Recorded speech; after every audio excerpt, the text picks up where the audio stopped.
আইনশৃঙ্খলা পরিস্থিতির উন্নয়ন, অপরাধ দমন এবং জনবান্ধব পুলিশিংয়ে গুরুত্বপূর্ণ অবদানের স্বীকৃতিস্বরূপ ফরিদপুর জেলার শ্রেষ্ঠ অফিসার ইনচার্জ নির্বাচিত হয়েছেন ভাঙ্গা থানার ওসি মোহাম্মদ মিজানুর রহমান।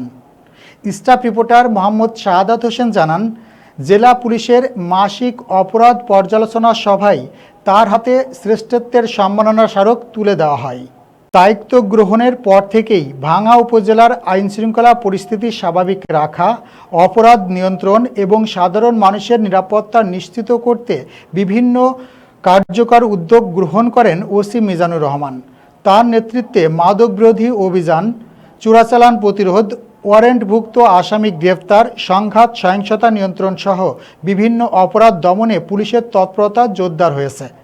বিশেষ করে মাদক, জুয়া, কিশোর অপরাধ ও বিভিন্ন ধরনের সামাজিক অপরাধের বিরুদ্ধে কঠোর অবস্থান নিয়ে নিয়মিত অভিযান পরিচালনা করা হয়েছে। পাশাপাশি কোনো ধরনের সংঘাত, মারামারি, দখলবাজি ও সামাজিক বিশৃঙ্খলার ঘটনায় দ্রুত আইনি ব্যবস্থা গ্রহণের মাধ্যমে এলাকায় শান্তি শৃঙ্খলা বজায় রাখার চেষ্টা করা হয়েছে। থানায় সেবা নিতে আসা সাধারণ মানুষের হয়রানি কমানো এবং দ্রুত আইনি সহায়তা নিশ্চিত করার ক্ষেত্রেও গুরুত্ব দেওয়া হয়েছে। ধন্যবাদ। আপনাদেরও অলরেডি আপনারা শুনছেন, আমি এই মাসে জেলার শ্রেষ্ঠ অফিসার ইনচার্জ হিসেবে নির্বাচিত হয়েছি। এই জন্য প্রথমেই আমি ধন্যবাদ জানাচ্ছি এই ফরিদপুর 4 আসনের সম্মানিত সংসদ সদস্য জনাব শহীদ ইসলাম বাবুল স্যারকে। তার নির্দেশনা, তার এই আন্তরিকতা এবং সহযোগিতাপূর্ণ মনোভাবের কারণে তার বিএনপির যে প্রতিনিধি আছেন, যারা সম্মানিত সভাপতি সাহেব, সেক্রেটারি সাহেব সহ যারা বিএনপির নেতৃবৃন্দ যারা আছেন, তারা যে কোনো বিষয়েই আমাকে সহযোগিতা করেছেন। সহযোগিতা করার কারণে আমি যারা এখানে ইলেকট্রনিক মিডিয়ার যে সকল সাংবাদিক ভাইরা আছেন, যে সবসময় তারা আমাদেরকে বিভিন্ন সময় যখনই যেভাবে চেয়েছি তথ্য দিয়ে আমাকে সহযোগিতা করেছেন।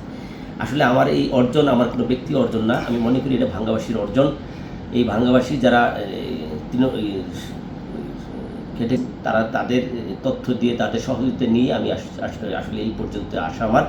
তা আমি মনে প্রাণে বিশ্বাস করি আমার এই পথ চলা, আমার এই ভাঙ্গাবাসী, ভাঙ্গার যে সাংবাদিকবৃন্দ, বিএনপির যে নেতৃবৃন্দ এবং আমাদের সম্মানিত অভিভাবক জনাব শহীদ ইসলাম বাবুল স্যারের সহ যারা আমাদেরকে আমাদের এই কাজে অনুপ্রেরণা জুগিয়েছে, সাহস জুগিয়েছে, সকলকে ধন্যবাদ জানাচ্ছি। এবং ভবিষ্যতে যেন এই সহযোগিতা, আপনাদের এই সহযোগিতা অব্যাহত থাকে এবং ভালো কাজ করতে পারি। এই ভাঙ্গা মানুষের জানমাল নিরাপত্তার জন্য আমাদের আন্তরিকতা যেন কোনো কমতি না থাকে, সবসময় যেন আপনাদের সহযোগিতা থাকে, এই আশাবাদ রেখে আমি আমার ভবিষ্যতের আগামী পথ চলা যেন আরও সুন্দর হয়, এই দোয়া আপনাদের কাছে চাচ্ছি। সকলকে ধন্যবাদ।